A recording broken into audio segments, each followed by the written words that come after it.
మీలో ఎంతమందికి రాగి రొట్టెలు తెలుసు? నాకైతే మా జేజీ చేసేదనమాట రాగి రొట్టెలు.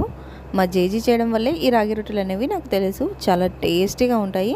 సడన్గా ఎందుకు ఇప్పుడు రాగి రొట్టెలు తినాలనిపించింది, అందుకని ఆ రాగి రొట్టెల్ని ప్రిపేర్ చేస్తున్నాను. దానికి ఫస్ట్ ఇలా రాగి పిండిని జల్లించి పెట్టుకొని దాంట్లోకి కరివేపాకు, పచ్చిమిర్చి, కొంచెం ఉప్పు వేసి కచ్చపచ్చగా మిక్సీ పట్టుకుని ఆ మిశ్రమాన్ని దాంతో వేయాలి.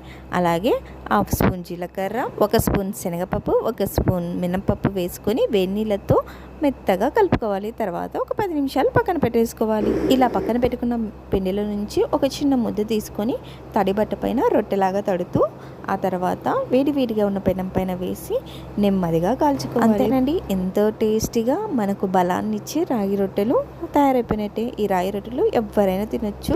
పిల్లలు, పెద్దలు, ముసలి వాళ్ళు, అలాగే బాలింతలు కూడా ఈ రాగి రొట్టెలు తినవచ్చు అనమాట. వీడియో నచ్చితే లైక్ చేయండి, షేర్ చేయండి, సబ్స్క్రైబ్ చేసుకోవడం మాత్రం మర్చిపోకండి.